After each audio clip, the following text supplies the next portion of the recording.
This is Max and Mia Podcast. Hello, everyone, and welcome back to Max and Mia Podcast. Hey there, thanks for tuning in today. We're so happy you're here with us. If you're enjoying our content, please don't forget to hit that like button and subscribe to our channel. It really helps us reach more English learners like you. Absolutely. And remember, every subscription means a lot to us. Now, let's dive into today's exciting topic. Today we're talking about something we all do, meeting someone new. Whether you're traveling, starting a new job, or just making friends in your neighborhood. That's right, Max. Meeting new people can feel scary sometimes, especially in English. But don't worry, we're here to help you feel more confident. Think about it. When was the last time you met someone completely new? Maybe at a coffee shop, a party, or even online. Great question. You know, it's interesting how meeting new people changes as we get older. When we were kids, it was so easy. You could just walk up to someone at the playground and say, "Want to play?" And boom, instant friendship. Oh, absolutely. But as adults, it feels more complicated, doesn't it?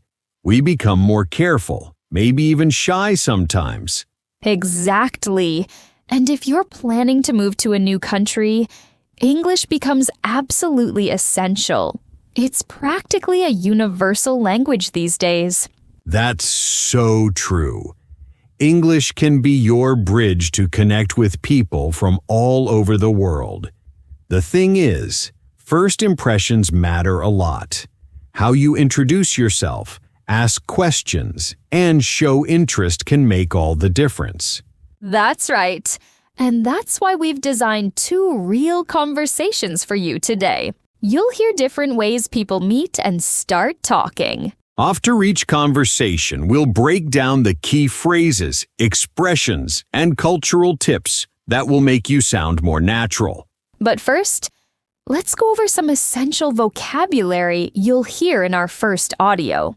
This will help you follow the conversation more easily. Ready? Let's start with some words and phrases that are super useful when meeting someone new. Vocabulary preview. All right, everyone, I'll kick things off with our first word. Approach. This means to come closer to someone or something, usually to start a conversation. For example, I saw him approach the group at the coffee shop to introduce himself. Great choice, Max. And I love that example because it's so natural. When you approach someone, you're taking that first brave step. Here's another example.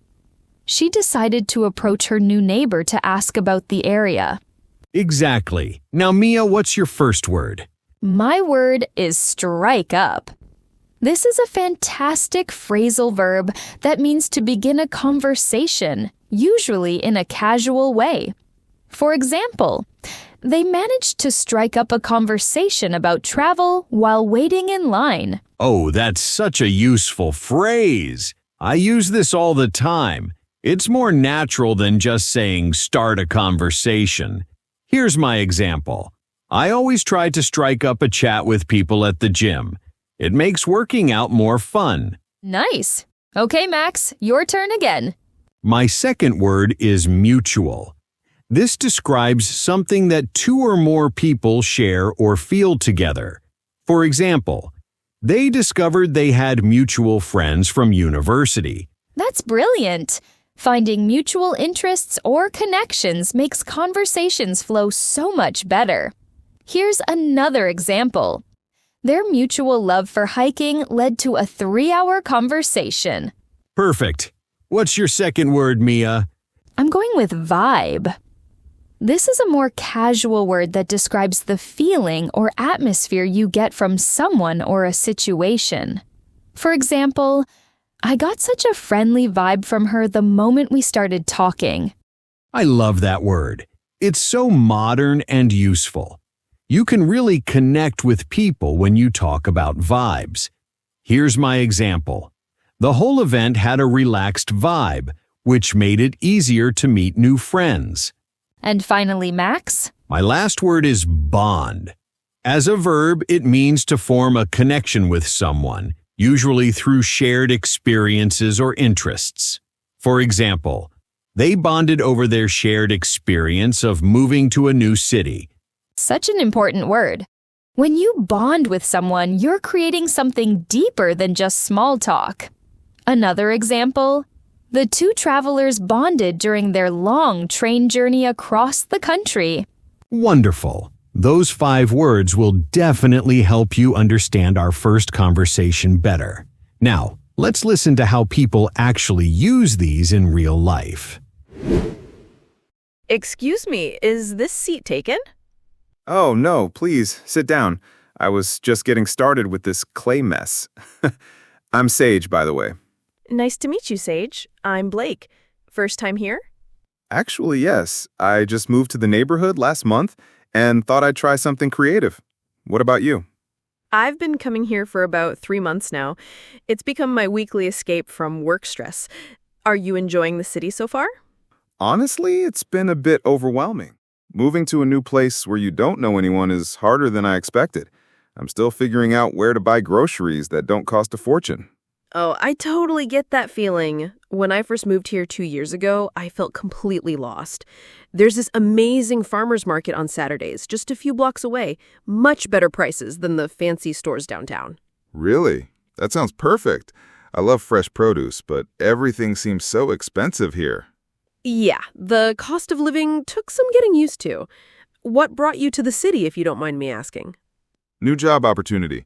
I work in graphic design, and there's just more variety here than back in my hometown. It's exciting, but also terrifying, you know? That's so cool. I actually work in marketing, so we're sort of in related fields. There's definitely a creative vibe in this city that you don't find everywhere. Oh, wow, really? What kind of marketing do you do? Mainly digital campaigns for small businesses. I love helping local companies tell their stories. It's rewarding when you see a family restaurant suddenly getting busy because of a campaign you created. That sounds amazing. I'm mostly doing freelance work right now, building up my client base. It's scary not having that steady paycheck, but the freedom is incredible. I did freelance for a year before landing this job. The uncertainty is tough, but you learn so much about different industries. Plus, you meet fascinating people. This is surprisingly relaxing. I haven't done anything with my hands like this since I was a kid. Right? That's exactly why I started coming. After staring at screens all day, it feels good to create something physical. Plus, even if it turns out terrible, it's still fun. Well, mine definitely looks terrible, but you're right about the fun part. Do you come to other activities in the neighborhood? Sometimes. There's a book club at the coffee shop on 3rd Street. They meet every other Wednesday. And during summer, they have outdoor movie nights in the park. A book club sounds interesting. I've been meaning to read more, but I always end up scrolling through my phone instead. I know that feeling. Being around other book lovers really helps with motivation. They're reading a mystery novel this month. Nothing too heavy. You know what? I might actually check that out. It would be nice to meet more people who aren't from work. Definitely. I could introduce you to the group if you'd like. They're all really welcoming. That would be wonderful, Blake. It's so nice meeting someone who actually wants to help a newcomer feel at home. Of course. We've all been the new person at some point. Besides, it's not often you meet someone who shares your appreciation for overpriced coffee shops.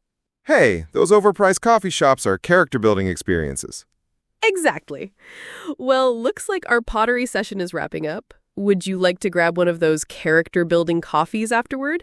I can show you that farmer's market route. I'd love that. Thanks for making my first workshop here so welcoming. Wow, what a natural conversation. Let's break down what made Blake and Sage's interaction so successful, shall we? Absolutely. I noticed how Blake used such a simple but effective opener. Just asking about the seat. No fancy lines needed. Exactly right. That's our first major lesson here. The best conversation starters are often the most simple and situational. Blake didn't overthink it. He just made a practical comment about the immediate environment.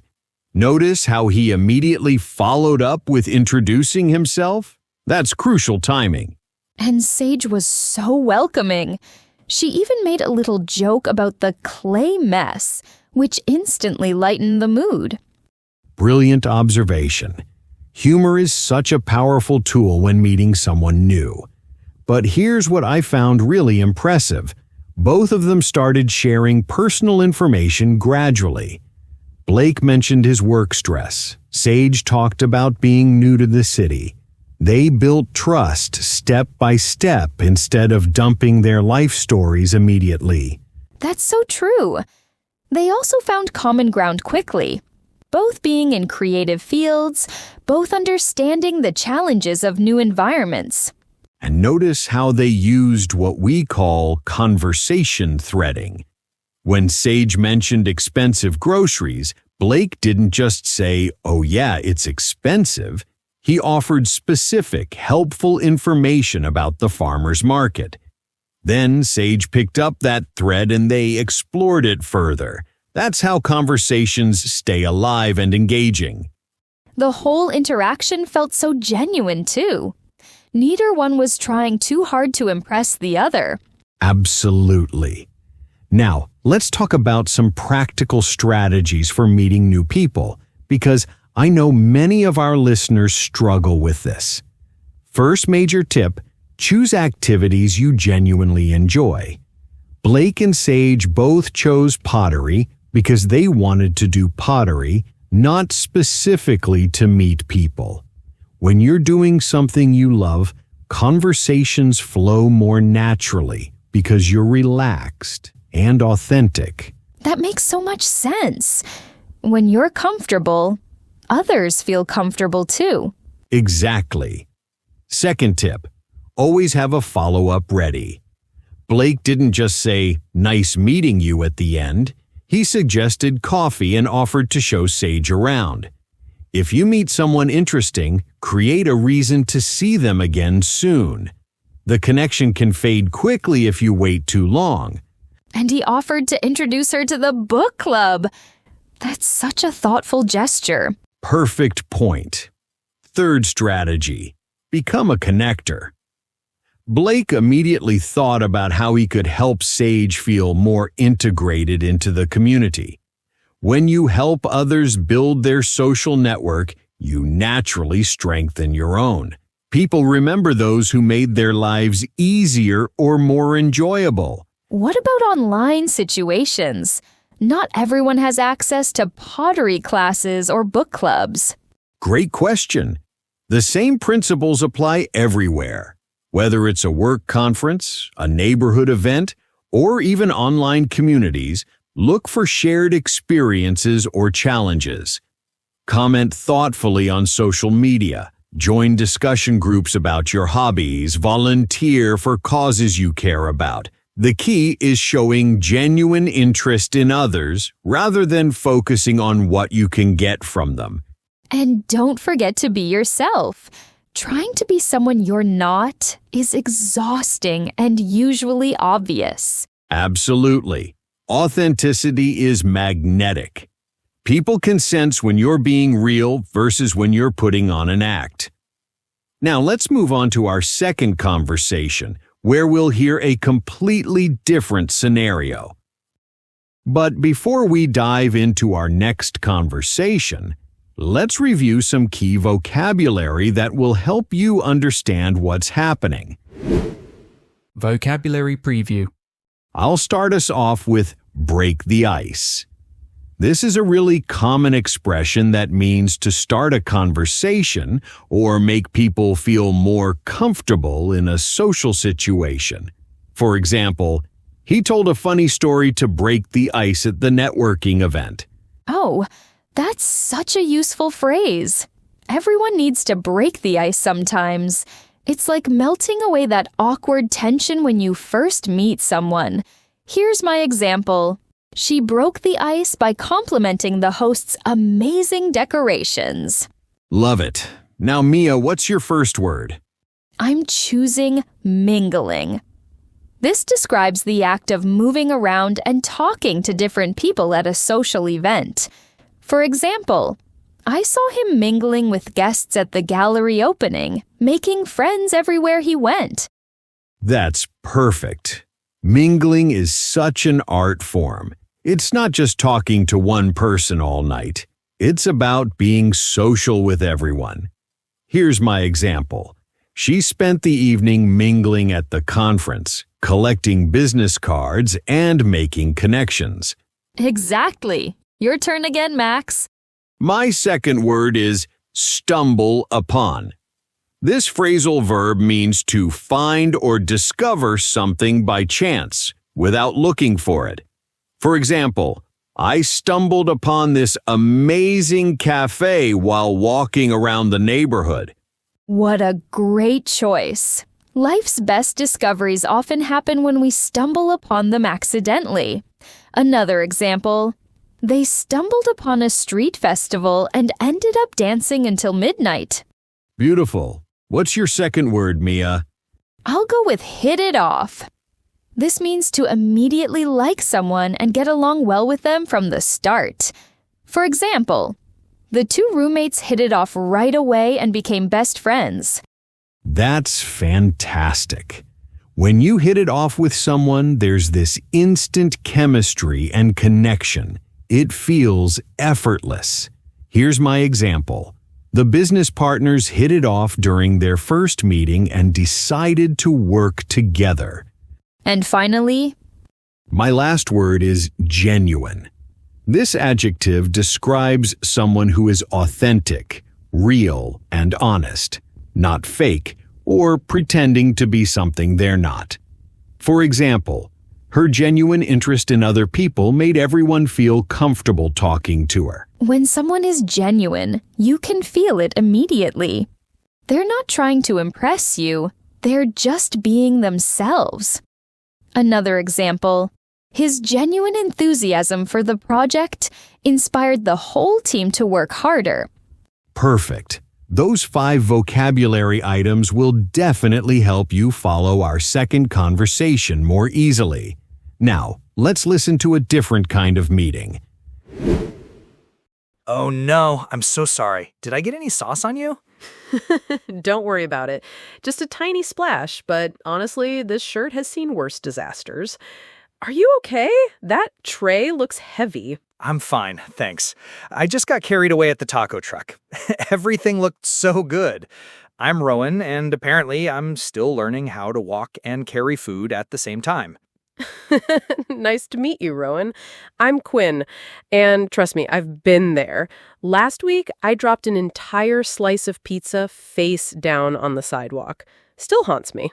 Oh, that's tragic. Pizza deserves better than that. Is this your first time at this festival? Actually, I stumbled upon it completely by accident. I was just walking my dog around the neighborhood and heard the music. Lucky discovery, though, I've already tried 3 different food trucks. 3? Wow, you're way ahead of me. I spent 20 minutes just deciding between the Korean barbecue and the Mediterranean place. Analysis paralysis, you know? I totally get that. There are so many choices. I ended up doing the close your eyes and point method from my first selection. Worked out great. Got these amazing fish tacos. That's brilliant. Maybe I should try that approach. I'm usually terrible at making quick decisions, especially with food. What was your favorite so far? Definitely the dessert truck with the mini donuts. They're still warm and covered in cinnamon sugar, pure happiness in bite-sized form. You're making my mouth water. I was planning to save room for dessert, but now I'm wondering if I should have started there instead. Life's too short for bad dessert strategies. Want to sit? I promise not to judge your taco eating technique. Thanks. So what brings you to this neighborhood? Besides accidental food festival discoveries, I mean. I actually just started working at the veterinary clinic a few blocks away. Still getting to know the area, but everyone's been incredibly welcoming so far. A vet clinic? That's amazing. I bet you have some interesting stories. I work in graphic design, which sounds boring compared to saving animals all day. Are you kidding? Graphic design is so cool. I can barely draw stick figures. What kind of projects do you work on? Mostly branding for small businesses, logos, websites, that sort of thing. It's rewarding when you help someone's vision come to life visually. That sounds really fulfilling. I love how this neighborhood has so many creative people and local businesses. It feels like a real community. Exactly. That's why I moved here 6 months ago. My old area was all chain stores and corporate offices. This place has actual personality.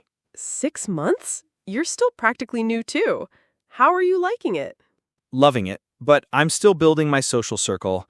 Most of my friends live across town, so weekends can get a bit lonely sometimes. I completely understand that feeling. It's funny how you can be surrounded by people but still feel disconnected sometimes. Exactly. But chance encounters like this give me hope. Good food, good company, and live music in the background. What more can you want? Here's to accidental bumps and unexpected friendships. Speaking of which, would you like to check out that dessert truck together? I thought you'd never ask. What a completely different energy from our first conversation. Rowan and Quinn's meeting shows us that sometimes the best connections happen when we least expect them. Yes!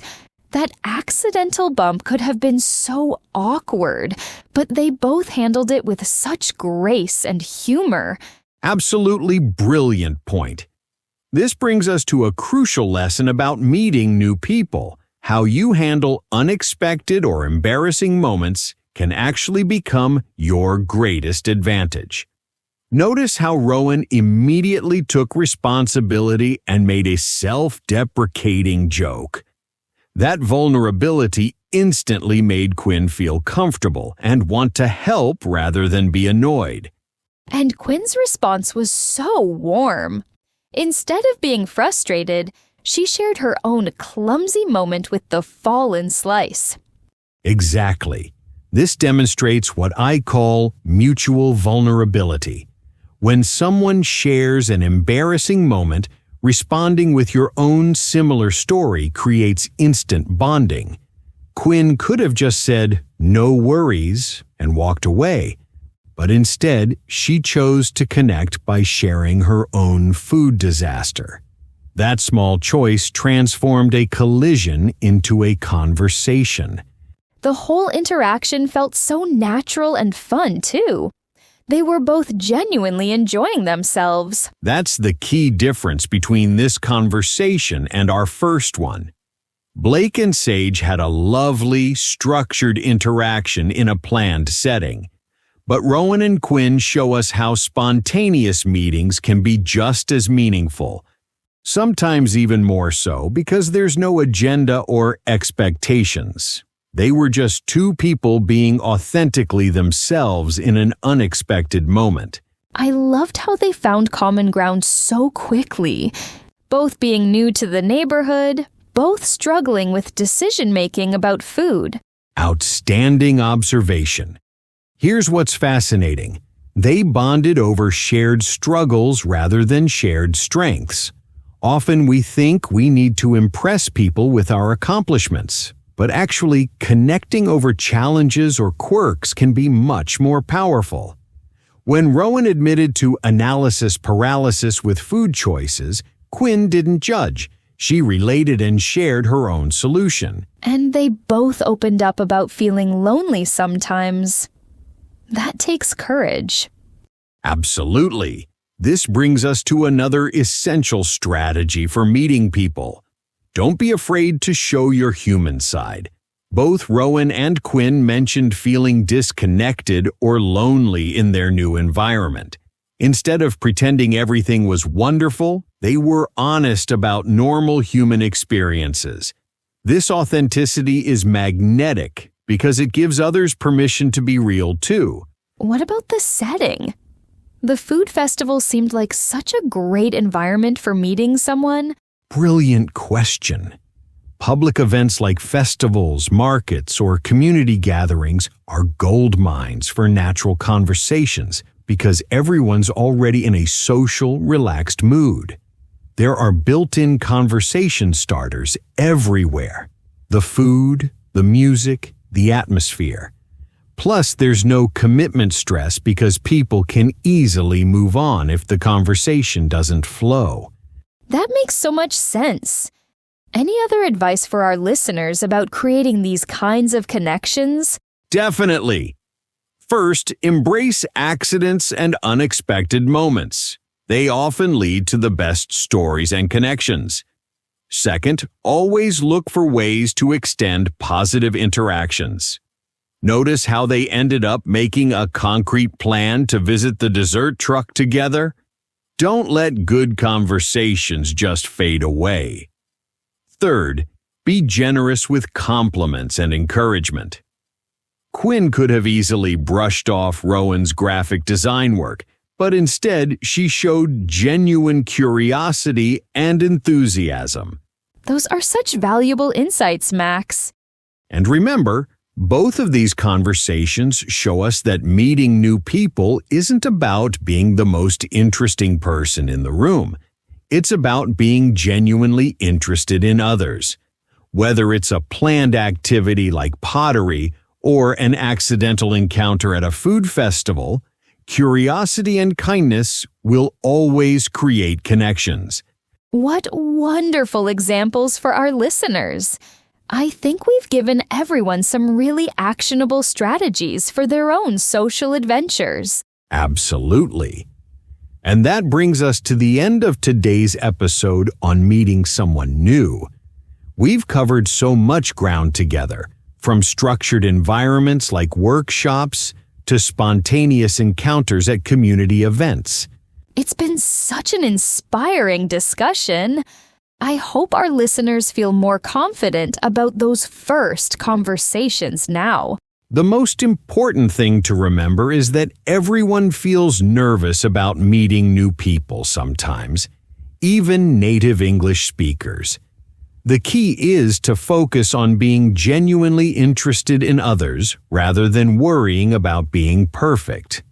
Whether you're Blake asking about a seat or Rowan turning a clumsy moment into a connection, authenticity always wins. And don't forget, every friendship, every relationship, every meaningful connection started with that very first hello. Exactly right. So our challenge for you this week is simple. Try one new approach to meeting someone. Join a local activity, strike up a conversation at a coffee shop, or simply smile and say hello to a neighbor. You never know what amazing connections are waiting for you. We'd love to hear about your experiences too. Feel free to share your stories with us. And don't forget to give us a thumbs up. It really helps our channel grow.